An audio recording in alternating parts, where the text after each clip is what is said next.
today in the city that I call home.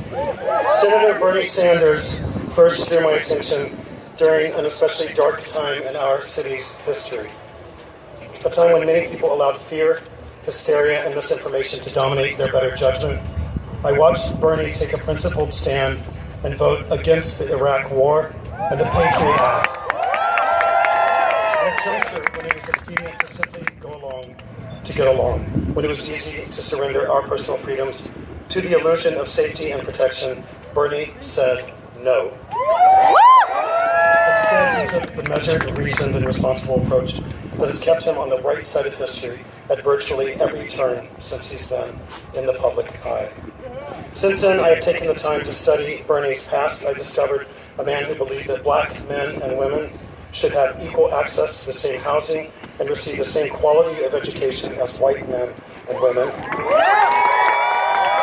fact that Bernie believed so passionately he was willing to be detained for resisting arrest while trying to fight for just that right in Chicago. I discovered a man who marched with my hero, Dr. Martin Luther King Jr. I discovered a man who worked with the Congress of Racial Equality and later the Student Nonviolent Coordinating Committee to end discrimination practices in Southern restaurants.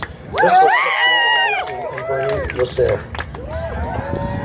Fast forward to Bernie Sanders today, a man with an unflappable position on issues important to me, like LGBTQ rights, environmental justice, and equality.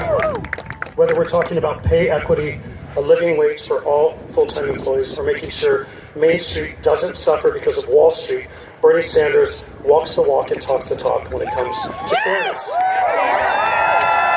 Over the years of traveling across the United States and outside of America with my former band, I have discovered within myself an underlying but potent appreciation of justice and common decency. I seek out leaders who represent themselves honestly and fairly and who share the same appreciation of justice. You know, too often we watch as politicians say one thing and do the other, and often reverse their positions and pretend that they've always held that position. Bernie Sanders isn't worried about political expediency or doing what polls might say is the right thing to do. His moral compass is due north, and that is exactly what we need right now.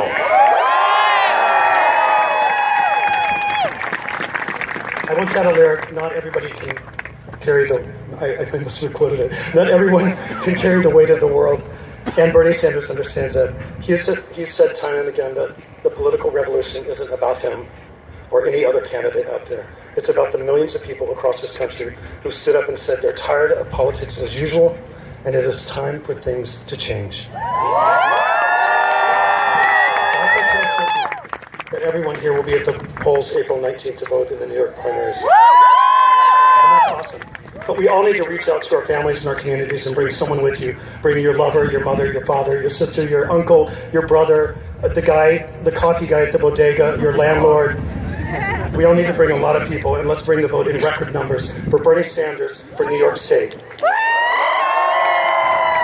Bernie's exactly right. It's going to take every one of us standing together on April 19th and beyond. This is really important to make this happen. I don't know about you, but I really want that change to come with the leadership of Bernie Sanders. It is my honor and privilege to introduce the next president of the United States, Bernie Sanders.